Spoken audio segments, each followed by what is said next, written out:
The rain pounded against the diner's grimy windows, each drop a hammer against my heart.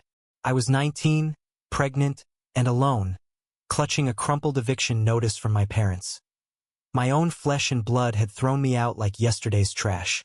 By midnight, I'd be homeless, my dreams of college shattered, all because I dared to love and create a life.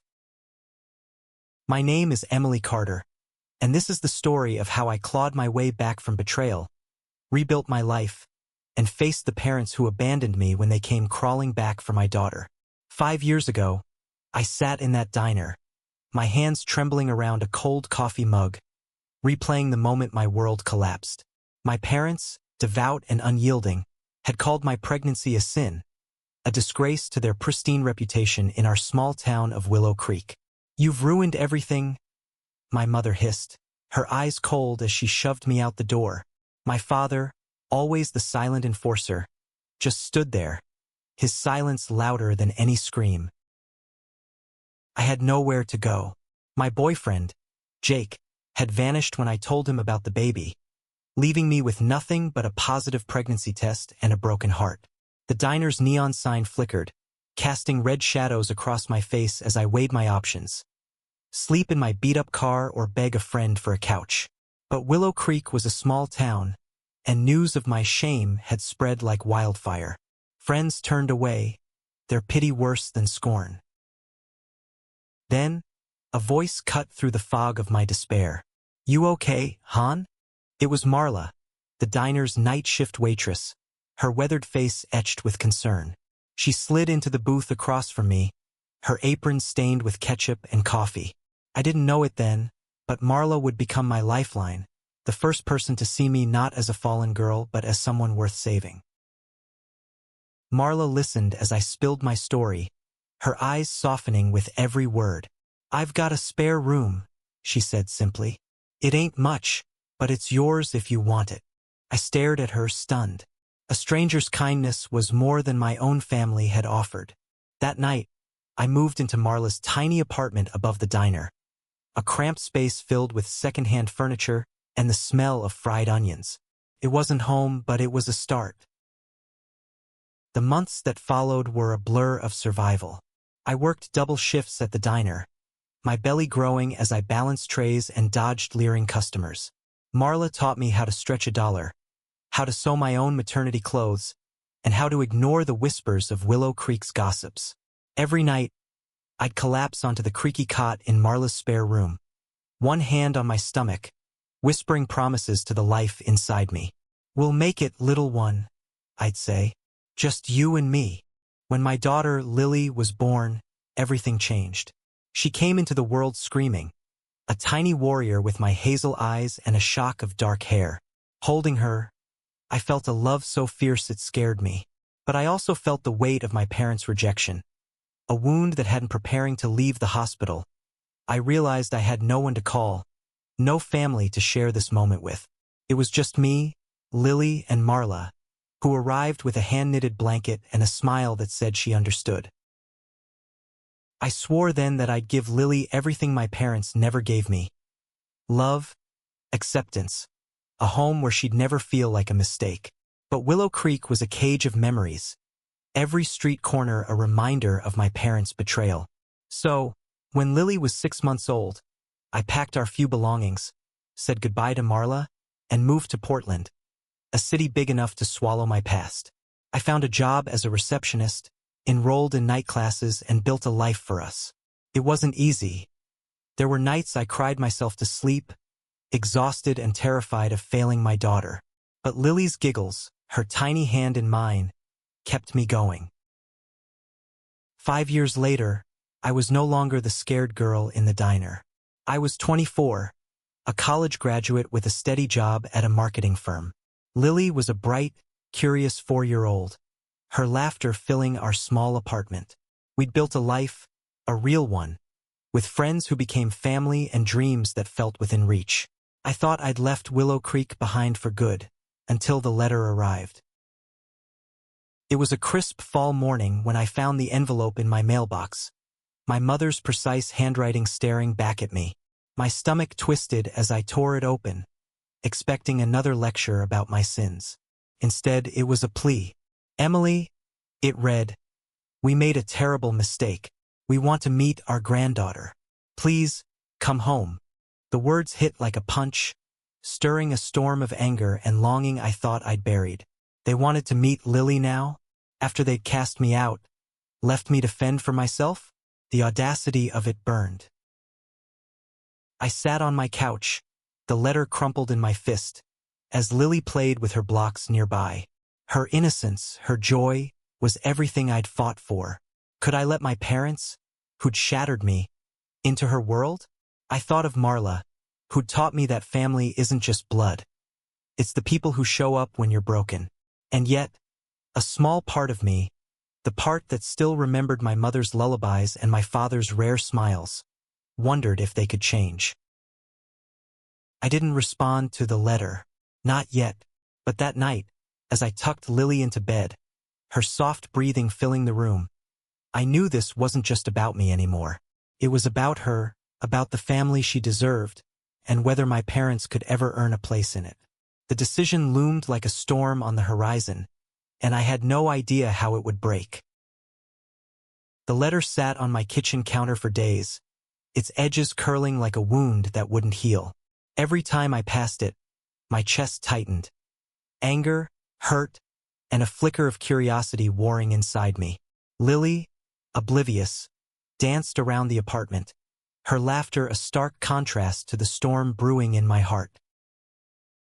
I tried to focus on my routine work, daycare, bedtime stories, but my parents' words, "Our granddaughter, please come home," kept creeping into my thoughts. Why now? What had changed? I hadn't spoken to them in 5 years, not since that night they slammed the door in my face. I wanted to believe they'd softened, that regret had cracked their rigid hearts, but trust was a luxury I couldn't afford. One evening, after putting Lily to bed, I called Marla. Her voice, warm and gravelly, was a lifeline across the miles. "They want to see her, Marla," I said, my voice breaking. "After everything, they think they can just waltz back in?" Marla sighed, the sound heavy with experience. "People change, Em. Sometimes it takes losing something to realize what matters. But you don't owe them nothing. What do you want?" I didn't know. That was the problem. Part of me wanted to protect Lily from the people who'd hurt me so deeply. Another part wondered if I was denying her a chance at grandparents, at a connection I'd once craved. Marla listened as I rambled, her silence a steady anchor. "Take it slow," she said finally. "Meet them on your terms, if you meet them at all." Her words stuck with me. The next day I wrote back not to forgive but to test. My letter was short, sharp. "If you want to meet Lily, come to Portland. I won't bring her to Willow Creek. And don't expect me to make this easy." I mailed it before I could change my mind, my heart pounding as the envelope disappeared into the slot. Weeks passed with no reply. I started to think they'd given up, that their plea was just a fleeting moment of guilt. Then, one Saturday morning, my phone buzzed with an unknown number. My mother's voice, hesitant and unfamiliar, came through. "Emily, we're here, in Portland. Can we see you?" I froze, my coffee mug halfway to my lips. Lily was coloring at the kitchen table, humming a tune from her favorite show. The normalcy of the moment felt surreal against the weight of my mother's words. They were here, in my city, after all this time. I agreed to meet them at a park near my apartment. A neutral place, public, safe. As I dressed Lily in her favorite blue jacket, I explained that we were meeting some people who wanted to know her. Her big eyes sparkled with curiosity. "Are they nice?" she asked, and I didn't know how to answer. The park was alive with families, kids chasing each other across the grass. I spotted my parents near a bench, looking older than I remembered. My mother's hair grayer, my father's shoulders stooped.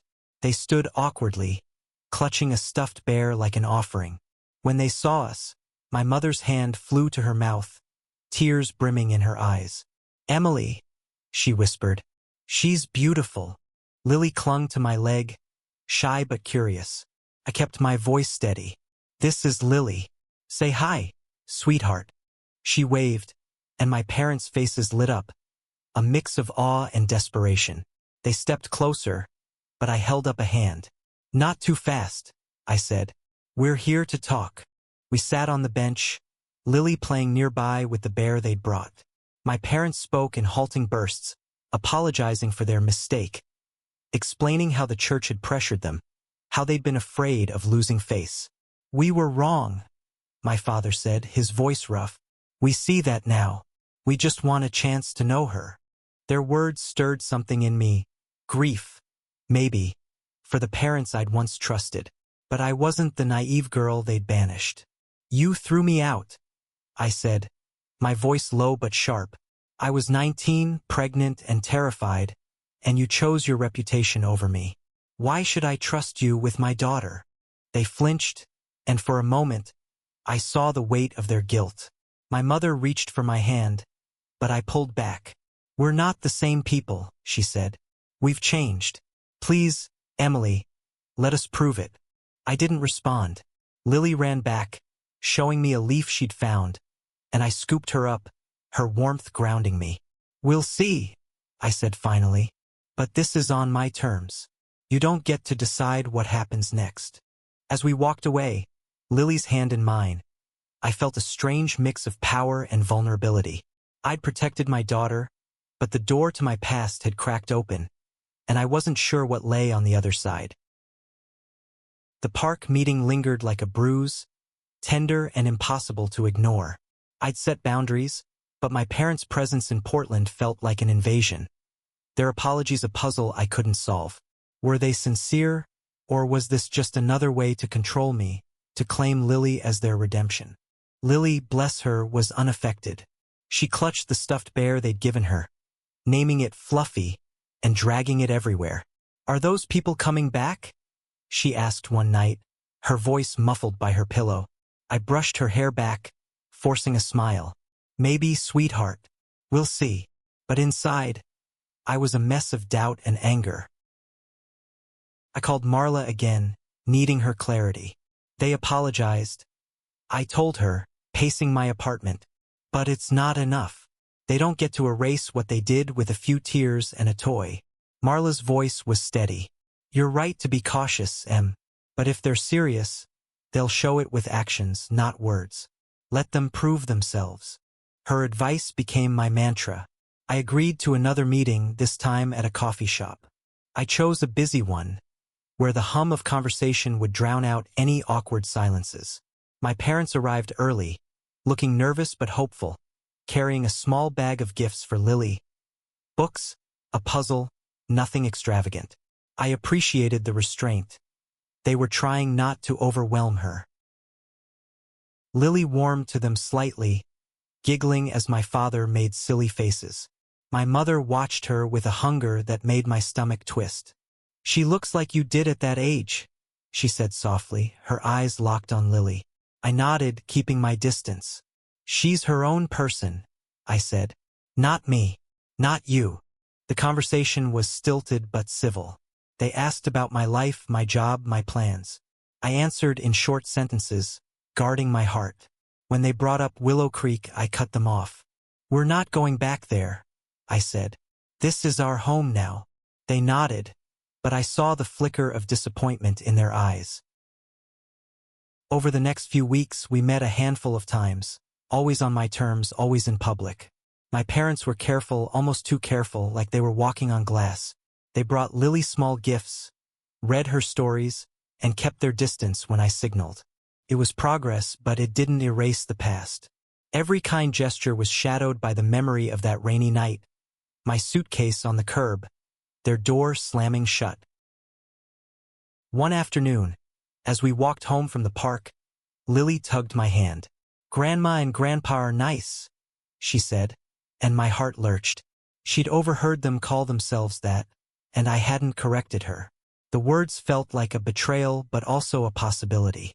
Was I ready to let them be her grandparents? Could I ever? That night, I dug through an old box and found a photo of me as a child, sitting on my father's shoulders, my mother laughing beside us. The memory stung. Those people had loved me once, before their pride and fear took over. I wanted to believe they could love Lily without conditions, but trust was a bridge I wasn't ready to cross. Then came the call that changed everything.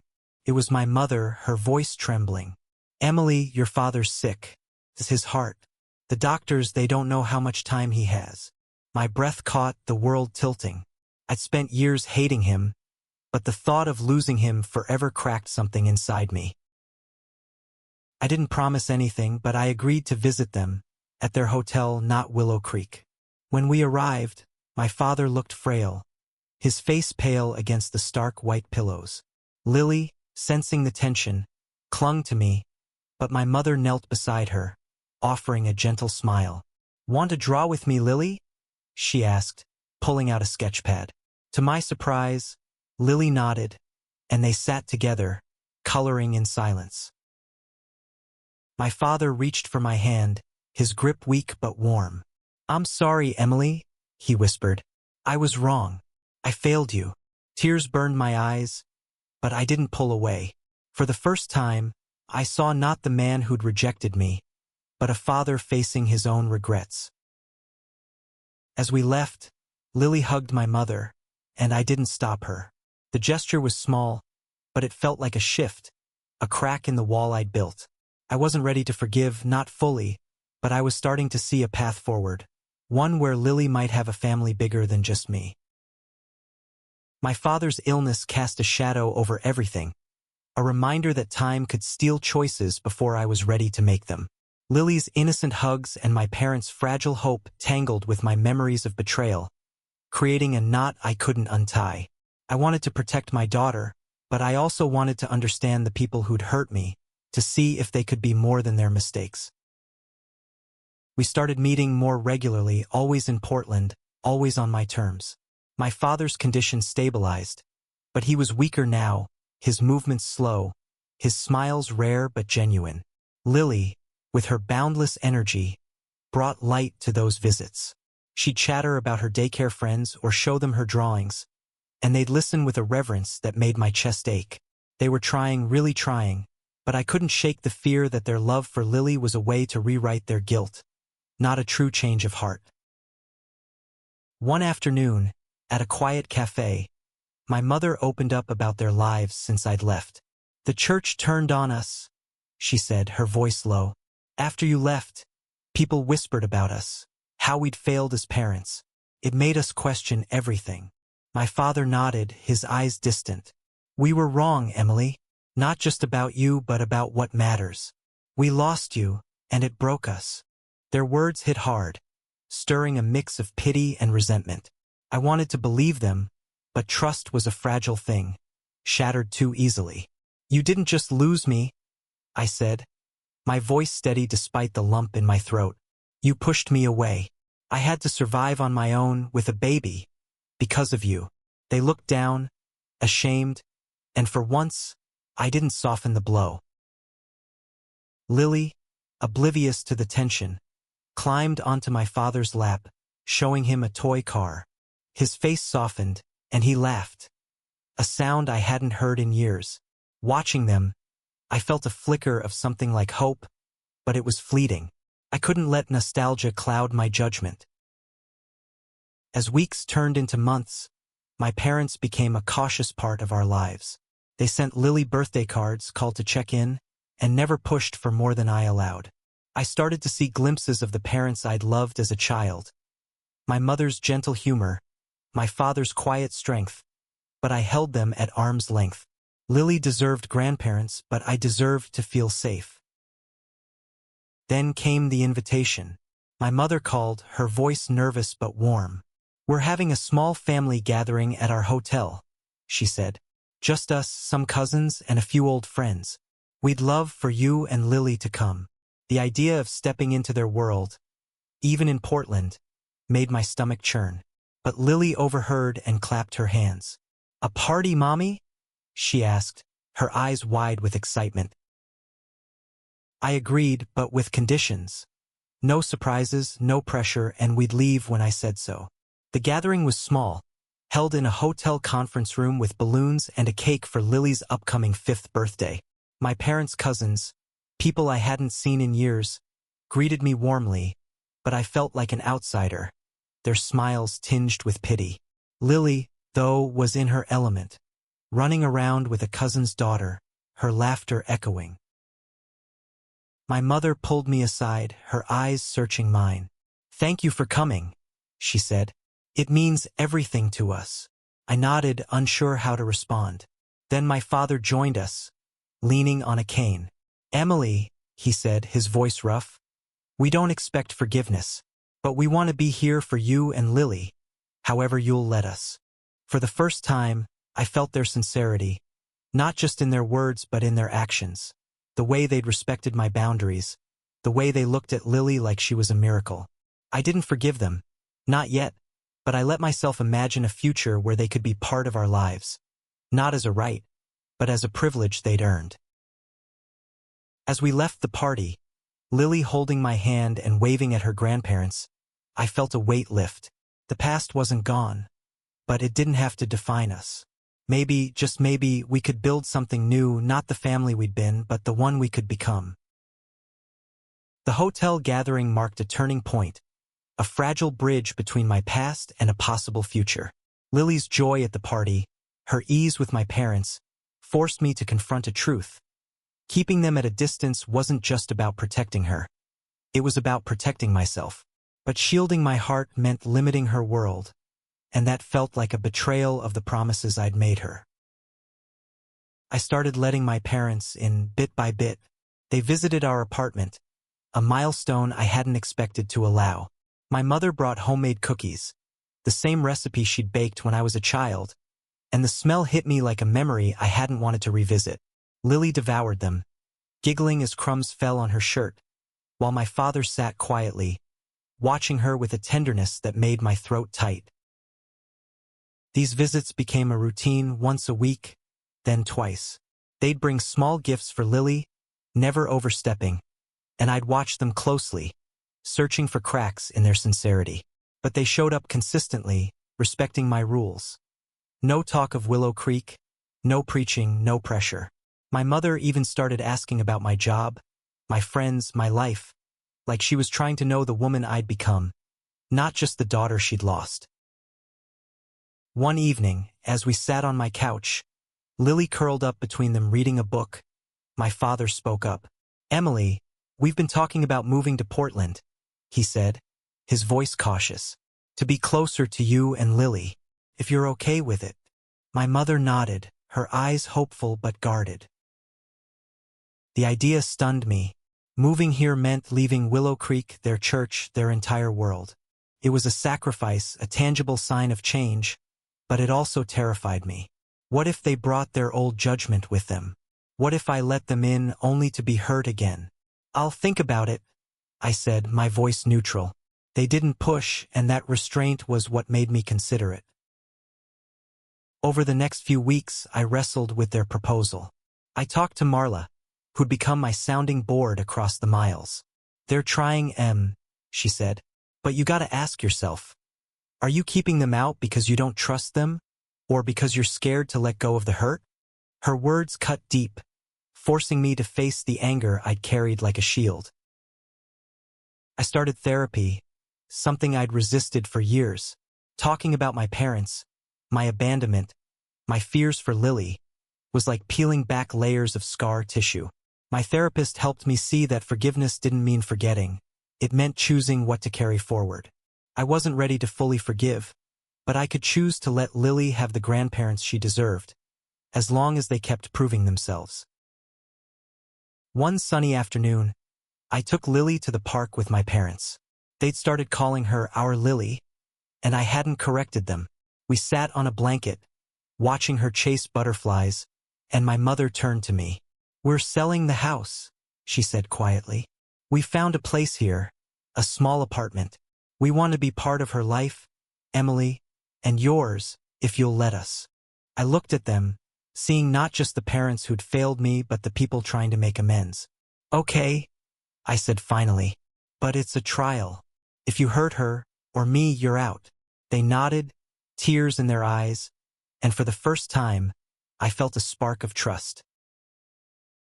That evening, as Lily slept, I wrote in my journal, something I hadn't done since my diner days. I wrote about the girl I'd been, the mother I'd become, and the family we might be building. It wasn't perfect, but it was real. And for Lily, for the life I'd promised her, I was willing to try. My parents' move to Portland was a leap I hadn't expected, a commitment that felt both brave and terrifying. Their new apartment, a modest one-bedroom just a few miles from mine, became a testing ground for our fragile truce. Lily loved visiting, calling it Grandma and Grandpa's house, and her excitement chipped away at my defenses, even as I braced for disappointment. They settled into their new life with a humility I hadn't seen before. My mother joined a local book club, steering clear of the rigid church groups that had once defined her. My father, still recovering, took up gardening, filling their balcony with herbs and flowers. They invited us over for simple dinners, spaghetti, salad, laughter, and I started to see them as people, not just the parents who'd betrayed me. But healing wasn't linear. There were moments when old wounds reopened. One evening, my mother mentioned Willow Creek, reminiscing about a neighbor, and I snapped. "I don't want to hear about that place," I said, my voice sharp. She flinched, and the room fell silent. Lily, coloring at the table, looked up, confused. I softened, hating how my anger could spill onto her. Later, my mother apologized, and I nodded, but the tension lingered. Therapy helped me navigate these moments. My therapist encouraged me to set clear boundaries while staying open to change. "You're not just protecting Lily," she said. "You're protecting the part of you that's still healing." I started being honest with my parents, telling them when their words stung, when their actions felt like oversteps. To their credit, they listened, adjusting their behavior with a care that surprised me. Lily, meanwhile, was thriving. She'd started kindergarten, her world expanding with new friends and teachers. My parents attended her school events, cheering at her first recital, their pride unmistakable. Watching them clap for her, I felt a mix of gratitude and unease. I wanted this for Lily, but I couldn't fully trust it. One rainy afternoon, my father asked to talk privately. We sat in their tiny living room, Lily napping on the couch. "Emily," he said, his voice trembling, "I need you to know I live with what I did every day. Throwing you out, it's my biggest regret." He paused, tears falling. "I don't expect you to forgive me, but I'm here, and I'll keep showing up for you and Lily." His words broke something open in me. I didn't forgive him, not fully, but I felt the weight of my anger lighten. "Keep showing up," I said. "That's what matters." He nodded, and for the first time, I hugged him, feeling the frailness of his frame, the reality of his mortality. As months passed, our relationship grew steadier. My parents babysat Lily when I had late meetings, and I started trusting them with small pieces of her routine, bedtime stories, park visits. They respected my rules, never pushing their beliefs on her. Lily's love for them was pure, untainted by the past, and I envied that freedom. One evening, as we walked home from their apartment, Lily swinging between us, my mother said, "We're so grateful, Emily, for every moment with her. With you." I didn't respond, but I squeezed her hand, a silent acknowledgement of the bridge we were building. That night, I dreamed of the diner, of the girl I'd been, alone and terrified. But in the dream, I wasn't alone. Lily was there, laughing, and my parents stood behind her, their faces soft with love. I woke with tears on my cheeks, not from sadness, but from the possibility of something new. A year after my parents moved to Portland, our lives had woven together in ways I'd never imagined. Lily called them Grandma and Grandpa with ease, her love for them a bridge I hadn't dared to cross alone. But the scars of the past lingered, and I knew healing was a journey, not a destination. One spring morning, Lily's kindergarten hosted a Grandparents' Day. My parents were thrilled, arriving with a handmade card Lily had helped them make. Watching them sit with her, listening to her chatter about her art project, I felt a warmth I hadn't expected. They weren't perfect, but they were present, and that was more than I'd ever thought possible. Still, there were challenges. My mother sometimes slipped, making comments about proper behavior that echoed their old judgment. Each time I called her out, and she'd apologize, learning to catch herself. My father, quieter now, focused on Lily, teaching her to plant seeds in their garden. His patience a stark contrast to the man who'd once turned me away. Therapy continued to ground me. I worked through the anger, the fear, the grief of losing the parents I'd once known. My therapist helped me see that forgiveness wasn't about erasing the past but about choosing how to move forward. I chose to let them in, not because they deserved it but because Lily did, and because I wanted to believe in second chances. One evening, as we celebrated Lily's 6th birthday at their apartment, my mother pulled me aside. "Emily," she said, her voice soft, "we've been talking about setting up a college fund for Lily. We want to help if you'll let us." The offer stunned me, not just the gesture, but the humility behind it. They weren't trying to buy their way back. They were offering a future for my daughter. I nodded, tears prickling my eyes. "We'll talk about it," I said. "But thank you." It was a small step, but it felt monumental. Later, as we cut the cake, Lily blew out her candles, her grandparents cheering beside me. For the first time, I didn't feel like I was guarding my heart. I was sharing it. Months later, I invited them to our apartment for Christmas. It was a quiet affair, just us, Marla visiting from Willow Creek, and a small tree twinkling in the corner. Marla hugged my parents, her warmth bridging the gap between our worlds. As we opened gifts, Lily handed my father a drawing she'd made. A family portrait with all of us together. He cried, and so did I. That night, after Lily was asleep, my parents and I sat by the tree, talking about the future. "We'll never undo what we did," my mother said, her voice steady. "But we're here now, and we'll keep being here." I looked at them, seeing not just the pain they'd caused but the love they were trying to give. "I know," I said, "and I'm glad you're here." The journey wasn't over. There would be more missteps, more moments of doubt. But as I looked at Lily's drawing, taped to our fridge, I felt a quiet certainty. We were building a family. Not the one I'd lost, but one forged through resilience, love, and the courage to try again.